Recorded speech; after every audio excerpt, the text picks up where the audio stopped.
Well, thank you, Chamberlain. Joining us right now in our studios here in Abuja is Emmanuel Ikpebe. He is a legal practitioner. You're welcome to Sunrise Daily. Thank you very much, Mark. Good morning. Good morning. The Nigerian Army has reacted to that statement by Lieutenant General T.Y. Danjuma, calling it unfortunate. Yes. A number of other people have expressed disappointment in his statement. Are you one of those? Well, first, my heart goes out to Nigerians being killed all over the place. Benue, Taraba, Danjuma, and the rest of them. It shouldn't be a thing that has happened anyway. But I'm not one of those who's disappointed with General T.Y. Danjuma's statement. Because if you have somebody like General Danjuma with this kind of pedigree, if you ignore whatever he says, you do that at your own peril. I am sure Danjuma is making a statement. He might not be informed, but he'll be coming from a background, a rich background, having been a chief of army staff, a minister, and an elder statesman.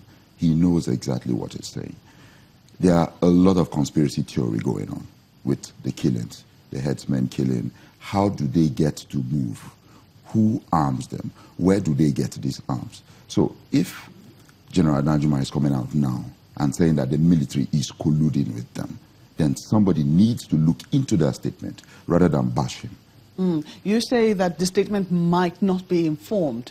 Did I hear that right? Might not be informed. No, I said if you have somebody as informed as General Danjuma make such a statement, if you ignore it, you do that at your own peril. That's what I said.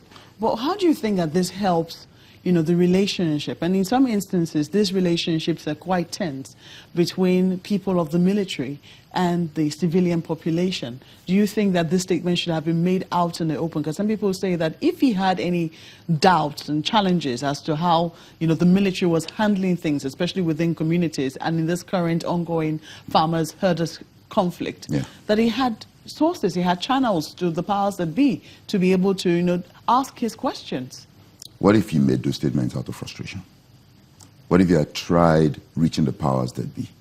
Or what if he had said a lot to the powers that be? I'm just making that out of speculation now. He has spoken to the powers that be a lot over time, and nobody's listening to him. And he's decided to come out into the open with his statement. These things do happen. But you're a legal practitioner. Some people will say that statements, aren't they seditious?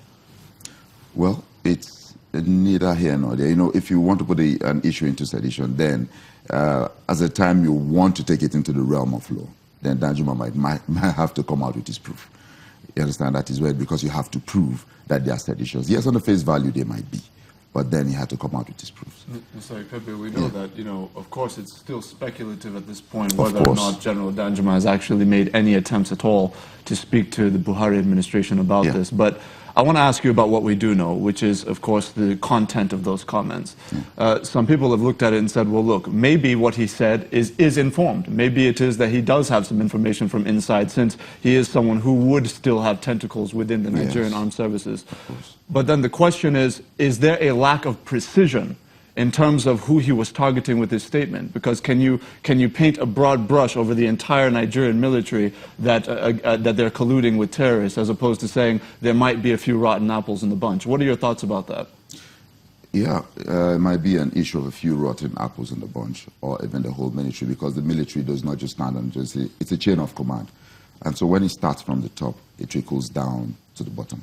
So you believe it's plausible that the entire Nigerian military could be backing people like Boko Haram and some of these armed bandits to kill innocent Nigerians? No, I don't think so. I don't think the entire Nigerian military could be doing that.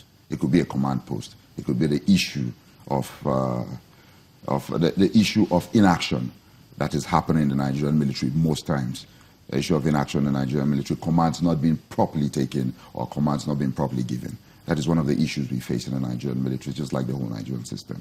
But what I'm saying is that if Danjuma makes this kind of statement, then you have to really look into the military, look into our military formation, look at the military generally. How equipped are they? What is the funding? How do they get the supplies to move into these issues generally? And it might not be that they are colluding directly.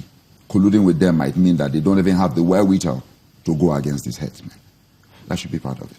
Mr. Ikpebe, I want to also ask you, you know, when you look at kind of the entire situation, you say to yourself, well, we don't really know who's working for and who's working against in this situation.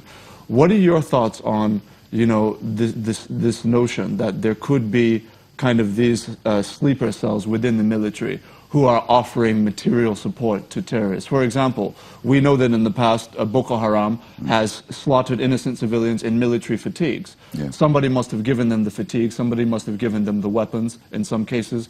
Do you think that this could also potentially be a deliberate ploy on the part of some terrorist elements to create distrust between the public and the military? Yeah, it's not far from it. Because the fatigues and the military and the weapons you're talking about, you could get them in the black market. So it must not necessarily be somebody from the sleeper cells from the Nigerian military who's giving that to the terrorists. You get them after the fall of the Maghreb, that's Libya, the crash of Libya. There were a lot of weapons in the black market. You know, Gaddafi's armory and the rest of that. Weapons moved into the black market, fell into the wrong hands, and that is why you're having pocket cells of terrorist organizations all over the world. ISIS and the rest of them having really sophisticated weapons. But the truth is, these weapons